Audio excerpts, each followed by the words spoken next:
Welcome to The Explainer. Today, we are diving into something that's pretty much a homeowner's worst nightmare, water damage. It's not some loud, dramatic disaster. It's silent. It just creeps in. And the second you spot it, a clock starts ticking. And it's ticking fast. Just picture it for a second. You walk into a room and, oh no, there it is, water, and it's spreading.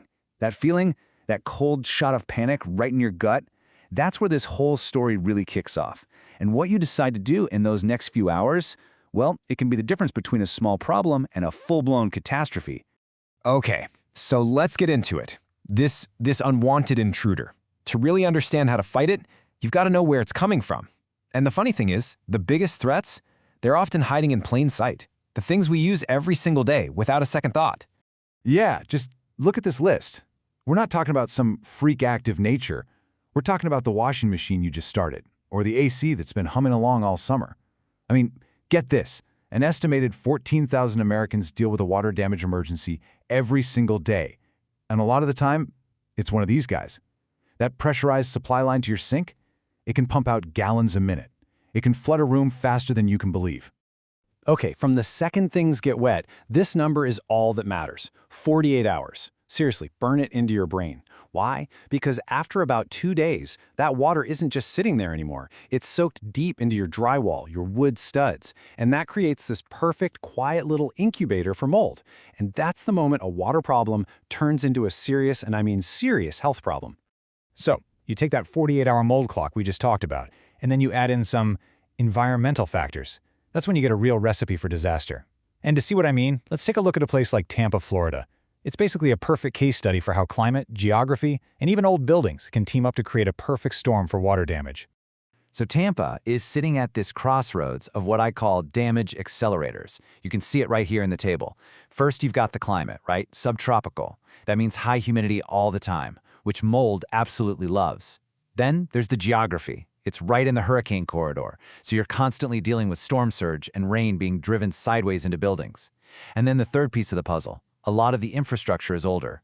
You've got aging pipes, tiny cracks, things that can just fail with zero warning. You put those three things together, and it's just this constant, year-round threat. All right, so when that disaster strikes, what does the professional response actually look like?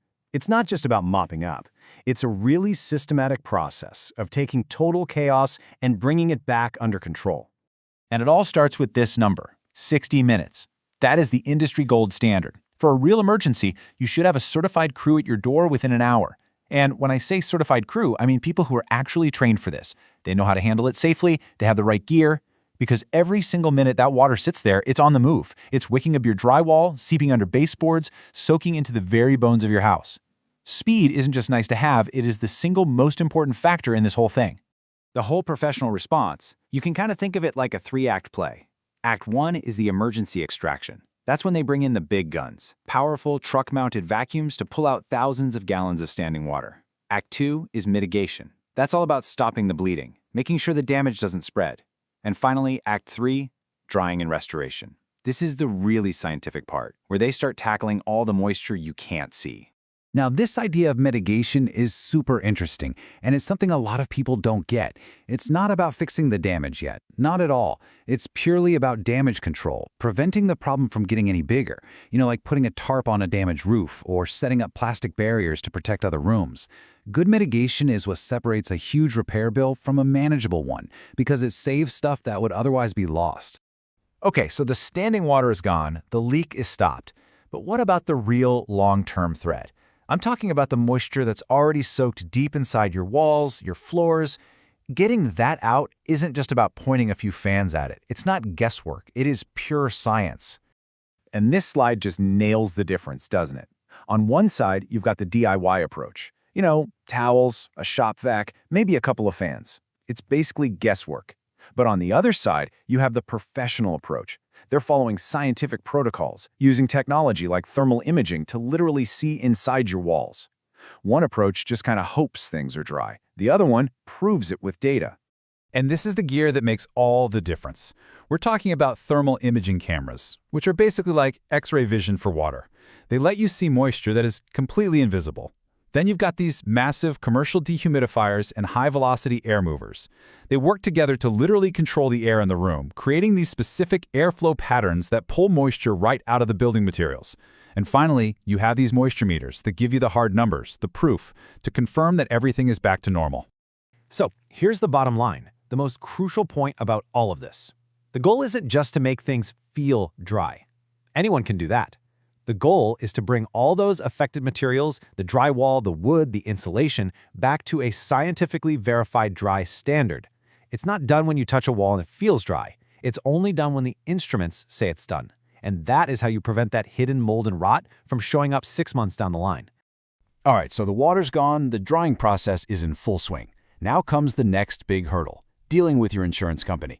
And this is where having the right paperwork becomes your absolute best friend. This is it.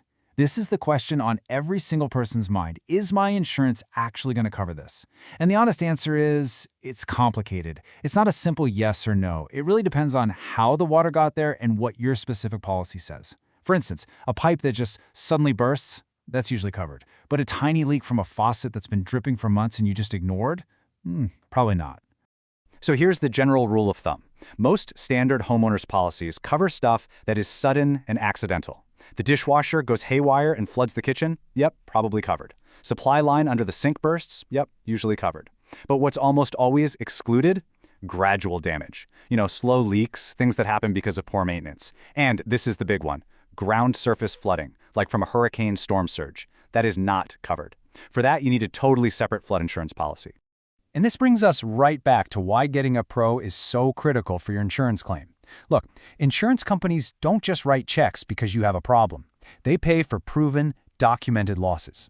A professional restoration company, they are experts at creating that proof, that paper trail that your adjuster needs to approve the claim. What they do is they hand the adjuster a complete evidence package. We're talking detailed photos of everything. Moisture maps that show exactly how far the water traveled. Daily drying logs that prove the job was done scientifically. And here's the kicker. They write their estimates using the exact same software the insurance companies use. It's like they're speaking the adjuster's native language. That just cuts through all the back and forth about the scope and the cost. It's how claims get paid faster and more fairly. Look, if there is only one thing you remember from this whole explainer, let it be this. When it comes to water damage, every single second matters. Your decision to act fast can literally be the thing that saves your home. The speed of the response isn't just a detail. It determines the entire outcome. It's the difference between saving your floors versus replacing them, between drying out a wall and having to tear it down. Which brings us to one final thought. Water damage, it isn't really a question of if it's going to happen. For most homeowners, it's a question of when.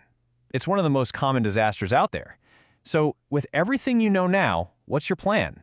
What are you going to do when that unwanted intruder shows up at your door?